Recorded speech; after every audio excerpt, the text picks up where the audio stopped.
जौनपुर गांव में कंचन नाम की लड़की अपनी मां के साथ रहती थी। घर का खर्चा चलाने के लिए कंचन की मां लड़कियों का मेकअप करती थी। उसके पास इतने पैसे नहीं थे कि वो एक ब्यूटी पार्लर खोल सके, इसलिए वो लड़कियों का मेकअप घर पर ही किया करती थी। कंचन अपनी मां से मेकअप करने का हुनर सीखा करती थी।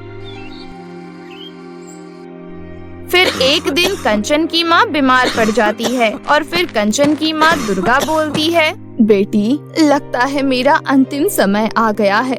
मुझे पता है अब मैं जिंदा नहीं बचूंगी। मैंने तुझे मेकअप करने का हुनर सिखा दिया है, उससे तू अपना गुजारा करना बेटी। हमारी ईमानदारी और सच्चाई सबसे बड़ी दौलत होती है। तू हमेशा अच्छाई की राह पर चलना और लालच में आकर कभी किसी को धोखा मत देना। हाँ माँ, आपकी बात हमेशा याद रखूंगी, लेकिन आप मुझे छोड़कर मत जाओ माँ। आपके सिवा मेरा इस दुनिया में कोई नहीं है। कंचन अपनी माँ के गले लगकर रोना शुरू कर देती है। तभी अचानक कंचन की माँ के प्राण छूट जाते हैं। इस तरह कंचन पूरी तरह अकेली पड़ जाती है, लेकिन वो किसी तरह अपने आप को संभालती है। माँ के गुजरने के बाद कंचन लड़कियों का मेकअप शुरू कर देती है। फिर एक दिन पूजा नाम की एक लड़की आती है और बोलती है, सुनो, कल मेरी शादी होने वाली है। मैं बहुत गरीब हूँ। शादी की तैयारी में सारे पैसे खर्च हो गए। मेरे पास मेकअप करने के लिए एक भी रुपया नहीं है। मदद के लिए मैं तुम्हारे पास आई हूँ। प्लीज मेरा मेकअप कर दो। सुनो, तुम उदास मत हो, मैं मुफ्त में मेकअप कर दूंगी, क्योंकि गरीबी क्या होती है ये मैं अच्छी तरह जानती हूँ। आओ यहाँ बैठो। कंचन अपना मेकअप खोलकर देखने लगती है। अरे ये क्या, इसमें तो बहुत थोड़ा मेकअप बचा हुआ है। आज तो मुझे नंदिनी मैडम का मेकअप करना है। खैर कोई बात नहीं, पहले मैं इस लड़की का मेकअप कर देती हूँ। उसके बाद कंचन उस लड़की का बहुत अच्छा मेकअप कर देती है। वो लड़की बहुत ज्यादा खूबसूरत दिखने लगती है। इस बात से खुश होकर वो लड़की कंचन को गले लगा लेती है और कंचन का शुक्रिया अदा करके वहाँ से चली जाती है। लेकिन थोड़ी देर में वहाँ नंदिनी मैडम आ जाती है। उस गांव की सबसे अमीर औरत थी। चल जल्दी मेरा मेकअप कर। नंदिनी मैडम, मेरा मेकअप का सामान खत्म हो गया है, इसलिए मैं आपका मेकअप नहीं कर पाऊंगी। किसी दूसरे पार्लर में जाकर आप अपना मेकअप करवा लीजिए। ये सुनते ही नंदिनी गुस्से से आग बबूला हो जाती है और गुस्से से बोलती है, तुझे मैंने पहले ही कहा था आज मुझे मेकअप करवाना है, और तू मुझे बता रही है तेरे पास मेकअप नहीं है। मैं कुछ नहीं जानती, चल जल्दी मेरा मेकअप कर। मुझे माफ कर दीजिए, दरअसल मेरे पास एक गरीब लड़की आई थी। उसके पास पैसे नहीं थे और उसकी आज शादी थी। मैंने उसकी मदद करने के लिए उसका मेकअप कर दिया। ये देखिए, मेकअप का सामान खत्म हो गया है। तेरी वजह से मेरा मूड खराब हो गया। मैं तुझे इसकी सजा जरूर दूंगी। नंदिनी अपने घर पर फोन करके नौकरों को बुला लेती है और नौकरों से कंचन का घर बुरी तरह तुड़वा देती है। अपने घर को टूटा हुआ देखकर कंचन जोर जोर से रोने लगती है, लेकिन दूसरी तरफ नंदिनी हंसते हुए उसका मजाक उड़ाती है और अपनी गाड़ी में बैठकर वहाँ से चली जाती है। उस दुष्ट औरत ने मेरा घर तोड़कर बर्बाद कर दिया। अब तो मेरे पास रहने की कोई जगह भी नहीं है। समझ में नहीं आ रहा अब मैं कहाँ जाऊँ। उसके बाद कंचन एक बड़े से पेड़ के नीचे रहने लगती है। कुछ दिनों बाद कंचन के पास वही लड़की आती है जिसका उसने मुफ्त में मेकअप किया था और उसकी ये हालत देखकर बोलती है, कंचन, तुम्हारी इतनी बुरी हालत कैसे हो गई? तुम्हारी हालत देखकर मुझे बहुत दुख हो रहा है। कंचन रोते हुए अपने साथ बीती हुई बातें बता देती है। चिंता मत करो, तुम्हारी सारी परेशानी दूर हो जाएगी। ये लो, मैं तुम्हारे लिए खास तरह का मेकअप का बॉक्स लेकर आई हूँ। इसके अंदर अलग अलग रंग के जादुई अंडे हैं। इन अंडों से तुम किसी को भी खूबसूरत बना सकती हो। और हाँ, ये थोड़े पैसे रख लो, इससे तुम अपना एक छोटा सा ब्यूटी पार्लर खोल लेना। इससे पहले कंचन उस लड़की का शुक्रिया अदा करती, वो लड़की वहाँ से गायब हो जाती है। कंचन को कुछ समझ में नहीं आता। उसके बाद कंचन उस लड़की के दिए गए पैसों से अपना एक छोटा सा ब्यूटी पार्लर खोल लेती है। थोड़ी देर बाद एक मीना नाम की औरत अपनी बेटी को लेकर वहाँ आती है और बोलती है, सुनो लड़की, वक्त से पहले ये अचानक मेरी बेटी के बाल सफेद हो गए हैं। इसका चेहरा देखो कितना बदसूरत बन गया है। आज इसे लड़के वाले देखने आ रहे हैं। क्या तुम अपने मेकअप से इसको खूबसूरत बना सकती हो? हाँ हाँ, क्यों नहीं, मैं कोशिश करके देख सकती हूँ। उसके बाद कंचन अपने जादुई मेकअप से जादुई अंडा निकालकर उस लड़की के सर पर फोड़ देती है और अगले ही पल उस अंडे की शक्ति से उस लड़की के सारे बाल सफेद से काले हो जाते हैं और साथ ही वो लड़की का चेहरा बहुत सुंदर हो जाता है। ये देखकर दोनों माँ बेटी बहुत खुश होती हैं और कंचन को मुंह मांगे पैसे देकर वहाँ से चली जाती है। उस दिन के बाद से कंचन जादुई अंडों की मदद से लड़कियों को खूबसूरत बनाकर अच्छे पैसे कमाना शुरू कर देती है। फिर एक दिन अचानक उस गांव में बहुत तेज भूकंप आता है। लोगों के घर बुरी तरह टूटकर बर्बाद हो जाते हैं। लोगों की सारी संपत्ति नष्ट हो जाती है, यहाँ तक कि उनके पास खाने के लिए अनाज भी नहीं बचता। एक तरफ नंदिनी का घर बहुत बड़ा और मजबूत था। भूकंप का उस घर पर कोई असर नहीं होता। सभी लोग उस घमंडी नंदिनी के घर पर मदद मांगने जाते हैं, लेकिन नंदिनी सभी लोगों को डांट कर भगा देती है। कंचन को ये बात बहुत बुरी लगती है और वो सभी लोगों को अपने पास बुलाकर मुफ्त का खाना खिलाती है। लेकिन कुछ दिनों में कंचन के पास सारे पैसे खत्म हो जाते हैं। मेरे पास तो सारे पैसे खत्म हो गए, अब मैं गांव वालों को खाना कैसे खिलाऊंगी? मुझे तो कुछ समझ में नहीं आ रहा। तभी कंचन के सामने अचानक से वही लड़की प्रकट होती है। चिंता मत करो कंचन, मैं तुम्हारी मदद के लिए आ गई हूँ। उस दिन तुम अचानक गायब हो गई थी, तुम कौन हो? मैं तुम्हें समझ नहीं पा रही हूँ। अगले ही पल वो लड़की एक सुंदर परी के रूप में बदल जाती है।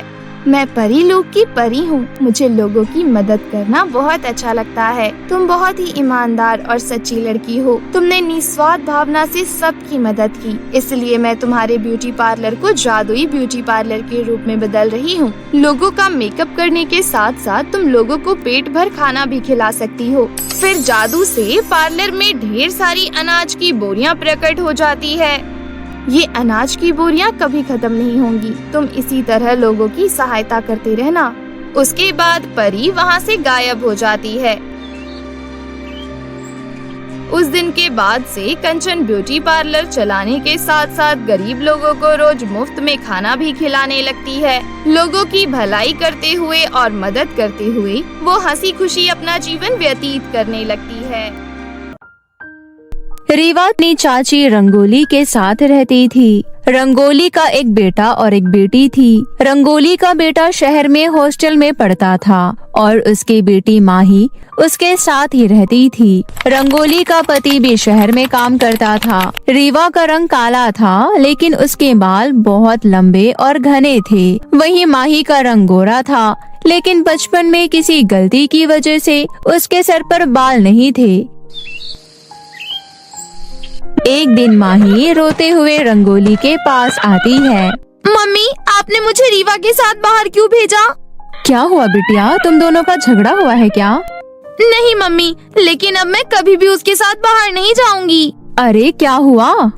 आज सबने बाहर मेरा बहुत मजाक बनाया। सब कहते हैं कि मेरे बाल रीवा की तरह नहीं है, मैं तो गंजी हूँ। लेकिन वो काली है और तुम गोरी हो। ये किसी को नहीं दिखता, बस सब उसके बालों की तारीफ करते रहते हैं और मेरे गंजेपन का मजाक बनाते रहते हैं। सबको रीवा के कालेपन का मजाक बनाना चाहिए, लेकिन वो मेरा मजाक बनाते हैं। जब सब मेरा मजाक बनाते हैं तो मुझे बहुत बुरा लगता है। इसकी कोई तरकीब निकालो, वरना मैं आपसे कभी बात नहीं करूँगी। मेरी बिटिया, तेरे लिए तो मैं अपनी जान दे दूं। तरकीब निकालना कौन सी बड़ी बात है। उसके बाद रंगोली मेडिकल शॉप जाती है और एक केमिकल लेकर आ जाती है। रंगोली केमिकल रीवा के तेल में डाल देती है। थोड़ी देर बाद रीवा आती है। रंगोली उससे कहती है, रीवा, बहुत दिनों से देख रही हूँ, तू तेल नहीं लगा रही है। हाँ चाची, मुझे तेल लगाना अच्छा नहीं लगता है। लेकिन तेल लगाना बालों के लिए अच्छा होता है। अगर तू तेल नहीं लगाएगी तो जब तेरी उम्र हो जाएगी तो तेरे सर में दर्द होगा। ऐसा भी कुछ होता है क्या? ठीक है, फिर मैं आज ही अपने बालों में तेल लगा लेती हूँ, लेकिन कल सुबह होते ही मैं अपने बाल धो लूंगी। ठीक है, अभी तेल लगा ले। उसके बाद रंगोली वहाँ से चली जाती है। रंगोली के जाने के बाद रीवा अपने बालों में तेल लगाती है। तभी अचानक तेल लगाते लगाते उसके बाल उसके हाथों में आने लगते हैं और धीरे धीरे करके उसके सारे बाल टूट जाते हैं। रीवा रोते हुए रंगोली के पास जाती है। चाची, ये मेरे साथ क्या हो गया? मैं तो वही तेल लगा रही थी जो मैं पहले लगाया करती थी। तू बहुत दिनों से तेल नहीं लगा रही थी, हो सकता है तेल एक्सपायर हो गया हो, तुझे तेल देखकर लगाना चाहिए।